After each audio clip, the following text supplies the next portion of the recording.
Malaking porsyento ng turismo ng bayan ng Montalban ay nagmumula sa Sitio Wawa, kung saan ang lupa at tubig, mga bundok at ang ilog ay nagtatagpo. Ngunit kasabay nito ay ang pangamba sa agos ng panganib.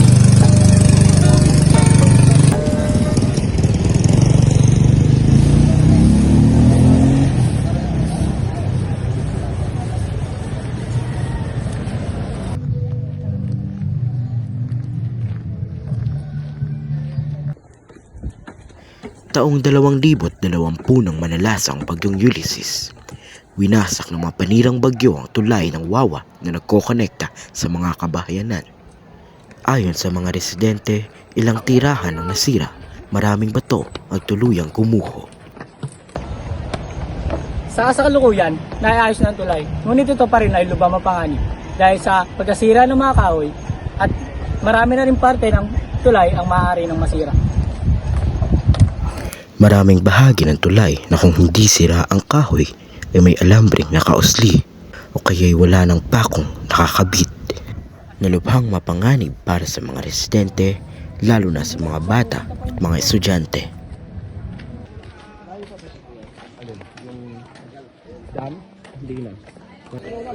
Dito na ako yun.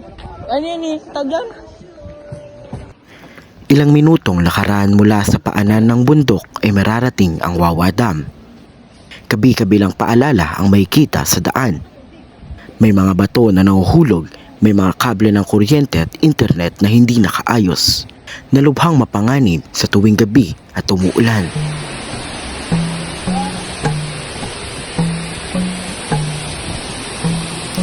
'1904 nang magsimula ang konstruksyon ng Wawa Dam. Dito nagmula ang supply ng tubig sa Kamaynilaan. Noong naitayo ang Angat Dam, tuluyang naabandona ang Wawa Dam. Maraming pangyayari sa ating kasaysayan ang naganap sa lugar na ito, kaya naman talamak ang kwentong bayan sa Sitio Wawa. Kabilang dito ang kwento ni Pandora.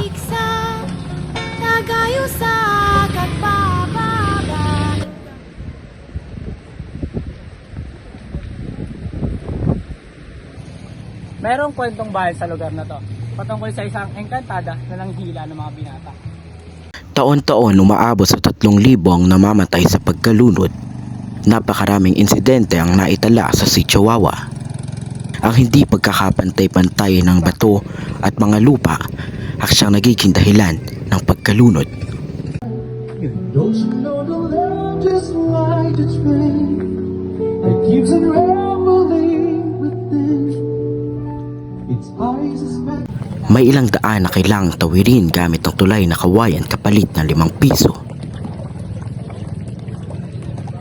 Hindi ko lubos maisip paano ang mga nakatira rito at ang mga estudyante na kailangang tawirin ng tulay na mapanganib para makapasok sa paaralan.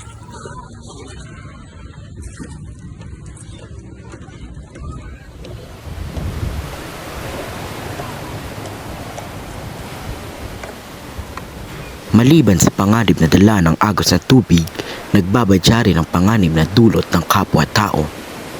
Noong 2023, isinara ang Sitio Wawa sa mga turista dahil sa engkwentro ng tropang militar at New People's Army or NPA.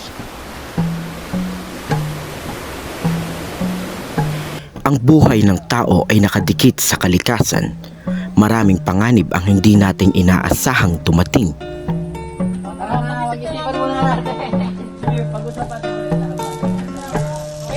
Sa ganitong sitwasyon, pagiging handa at pananampalataya ang ating natatanging armas.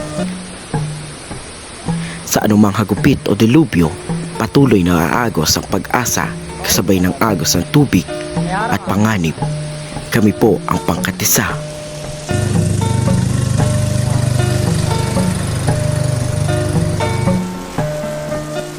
Kaslaap kumaken ka udanong hanapiksa nagayo sa kagpapaba ingana waya-waya uway